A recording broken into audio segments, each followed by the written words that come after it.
നസീർ സാറിൻ്റെ കാര്യം പറഞ്ഞു വരുമ്പോൾ ഞാൻ വാചാലനാവും. കാരണം ഇവിടെ ഷാനവാസിൻ്റെ കല്യാണം നടക്കുകയാണ്. അന്നും മണിസാറൊക്കെ ഉണ്ടോ അവിടെ ഉണ്ട്. CH മുഹമ്മദ് സാഹിബ് അങ്ങനെയുള്ള പ്രഗത്ഭപതി കർണാടക സാറ് ഒക്കെ ലീഡർ എല്ലാവരും ഉള്ള ഒരു സ്ഥലത്ത് വെച്ചിട്ട് ജനം ഇങ്ങനെ തിങ്ങി നിൽക്കുക. അപ്പോൾ വന്നിട്ട് TS സുരേഷ് ബാബുവിൻ്റെ അച്ഛനും എവർഷൈൻ പ്രൊഡക്ഷൻസിൻ്റെ മാനേജറും കൂടെ വന്ന് പറഞ്ഞു, സാർ തിരുവനന്തപുരത്തെ കോളനികളിൽ നിന്നും 10,000-1,500 പേര് ഇതിനകത്ത് കയറിയിട്ടുണ്ട്. അവർ എന്നിട്ട് ബിരിയാണി കഴിക്കുകയാണ്, ഫുഡ് കഴിക്കുകയാണെന്ന് പറഞ്ഞു.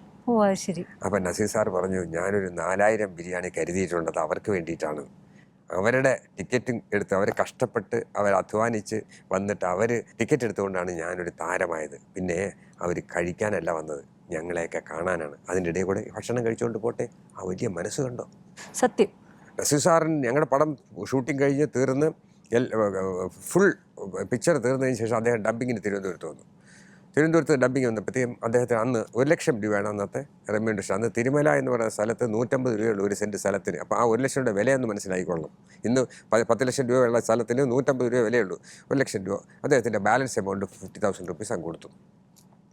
ഡബ്ബിങ് കഴിഞ്ഞ് കഴിഞ്ഞപ്പോൾ അദ്ദേഹം എൻ്റെ അടുത്ത് പറഞ്ഞു, ബാലു നാളെ രാവിലെ അമൃത ഹോട്ടലിലേക്ക് വരണം, 11 മണിക്കാണ് ഫ്ലൈറ്റ്, ഞാൻ 9 മണിക്ക് പോകാൻ മുമ്പ് എത്തണമെന്ന് പറഞ്ഞു. ഞാൻ പ്രൊഡ്യൂസറെ വിളിച്ചുകൊണ്ട് പോയി. അത് 25,000 രൂപ എടുത്ത് തിരിച്ച് പ്രൊഡ്യൂസറുടെ എൻ്റെ കയ്യിൽ തന്നു, വെച്ചോളൂ എന്ന് പറഞ്ഞു. ഞാനത് പ്രൊഡ്യൂസർ കൊടുത്തു. അദ്ദേഹം പറഞ്ഞത് 20 ദിവസത്തെ ഡേറ്റാണ് ബാലു മേടിച്ചത്. 14 ദിവസം കൊണ്ട് പടം തീർന്നു. ബാക്കി 6 ദിവസം ഞാൻ വേറെ ആൾക്ക് വിറ്റ് കാശ് മേടിച്ചു. അപ്പം ഞാൻ എന്തിനാണ് നിങ്ങളുടെ 25,000 രൂപ ഞാൻ സൂക്ഷിക്കണം, ഞാൻ അപ്പുറത്ത് എനിക്ക് കിട്ടിയല്ലോ. ഈ മനസ്സ് ആർക്കുണ്ടാവും? ഇത്രയേറെ ഒന്നും കൂടെ പറഞ്ഞിട്ട് നിർത്താം. വെണ്ടർ ഡാനിയൽ എന്ന് പറയുന്ന സിനിമയുടെ ഷൂട്ടിംഗ് നടക്കുന്ന സമയത്ത് ഈ അടുത്തകാലത്ത് അന്തരിച്ച VR ഗോപാലകൃഷ്ണൻ്റെ സെറ്റിൽ വന്നു. അദ്ദേഹത്തിന് വൈറൽ പനി പിടിപെട്ട് അദ്ദേഹത്തെ ഹോസ്പിറ്റലിലേക്ക് കൊണ്ടുപോയി. അന്ന് രാത്രി ഞാനും തിലകൻ ചേട്ടനും ജഗദീഷ് ശ്രീകുമാറും ഞങ്ങളെല്ലാവരും കൂടി ചേർന്ന് ഇയാളെ കാണാൻ പോയപ്പോൾ അവിടെ ഒരു പെൺകുട്ടി ഉണ്ടായിരുന്നു, ഒരു ഡോക്ടർ. അപ്പോൾ അവർ പറഞ്ഞു, ഇങ്ങനെ സംസാരിച്ചപ്പോൾ നസീർ സാറിനെ വെച്ച് സിനിമ ചെയ്തിട്ടുണ്ടോ എന്ന് ചോദിച്ചു. ഉണ്ട് എന്ന് പറഞ്ഞു. വാചാലമാവുന്നു നസീർ സാറിനെ. അപ്പോൾ നസീർ സാറിനെ കണ്ടിട്ടുണ്ടോ? ഒരു തവണ കണ്ടിട്ടുണ്ടോ എന്ന് പറഞ്ഞു. അപ്പോൾ ആ കുട്ടി പറഞ്ഞു, ഞാൻ പ്രീ ഡിഗ്രി 9ാം റാങ്കോടുകൂടി പാസ്സായ ഒരു പെൺകുട്ടിയാണ്.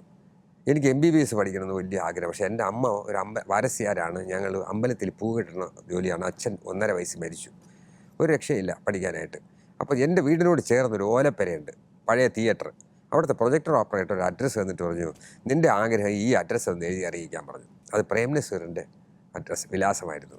2 ആഴ്ച കഴിഞ്ഞപ്പോൾ അദ്ദേഹത്തിൻ്റെ മാനേജർ ചിലയങ്കി രാമകൃഷ്ണൻ നായർ ഈ വീട്ടിൽ വരികയും ആ കുട്ടിയെ MBBS വരെ, ആ കുട്ടി പറയുകയാണ്, വസ്ത്രം, ഹോസ്റ്റൽ ചെലവ്, പുസ്തകം, വണ്ടിക്കൂലി ഉൾപ്പെടെയുള്ള തുക MBBS പാസ്സാവുന്നവരെ ആ കുട്ടി കൊടുത്തു.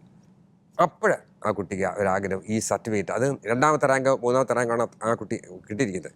ഈ സർട്ടിഫിക്കറ്റ് കൊണ്ട് നസീർ സാറെ കാണാൻ അമ്മയും വിളിച്ചുകൊണ്ട് അമ്മയും ഒരു അമ്മാവനെയും വിളിച്ച് ആ പ്രൊജക്ടർ ഓപ്പറേറ്ററെയും വിളിച്ച് മദ്രാസ് ചെന്ന് കാണിച്ചപ്പോൾ സാറിന് അറിഞ്ഞുകൂടേതാരാണ്. ഇതാ എത്രയോ പേരെ സഹായിക്കുന്നു, എനിക്കറിയാം.